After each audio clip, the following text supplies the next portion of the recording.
ایسا لگتا ہے کہ چراغاں ہو گیا ہے، نگاہیں خیرہ ہو گئی ہیں، عجیب شان ہے روزے کی.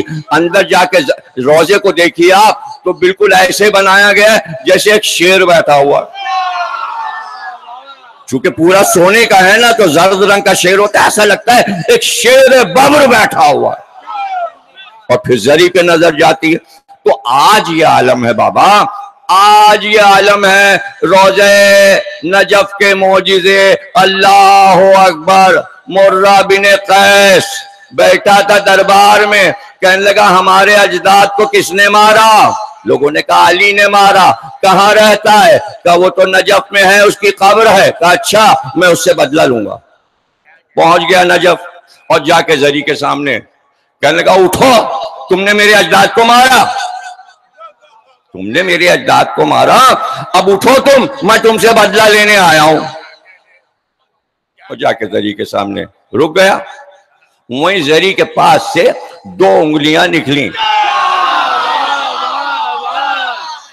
2 انگلیاں نکلی، ہاتھ برآمد ہوا اور اس کو بیچ سے ایسے کر کے یوں کر دیا. اب کمال دیکھیے کہ جب تک روزے میں رہا خون نہیں ٹپکا، اس لیے کہ نجس ہے، کافر ہے. جب اس کو اٹھا کے باہر پھینکا گیا تب اس کا خون جاری ہوا.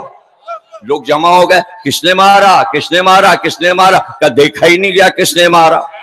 علماء سے پوچھا گیا بھائی روزے میں تو گیا تھا، روزے میں کس نے مارا؟ اتنی صفائی سے 2 حصے کیا ہے، 2 حصے صاف. تو ایک عالم آئے، انہوں نے کہا پتہ لگا لو، ترازو لاؤ، اس کو دونوں ٹکڑے اگر برابر ہیں تو علی نے مارا ہے.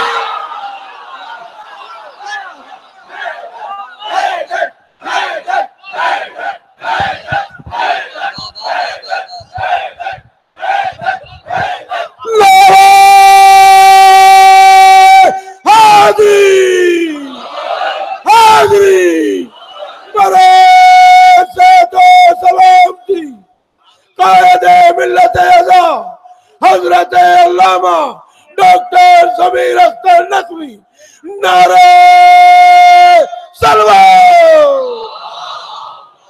دیکھیے وہاں وہ نشان بنا ہوا ہے، آپ کو خدام بتا دے گا کہ یہاں سے انگلیاں برآمد ہوئی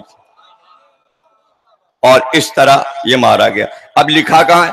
تاریخ نجف میں جو معجزے لکھے ہیں نجف کے اس میں لکھا ہوا ہے. تاریخ نجف پہ بہت کتابیں لکھی گئی. طیب آغا جزاری صاحب نے تاریخ نجف لکھی، اس میں یہ واقعہ لکھا ہوا ہے. تو نجف میں جتنے بھی معجزات ہوئے، نادر شاہ درانی کی آمد، بڑے بڑے بادشاہ روزہ نجف پہ آئے.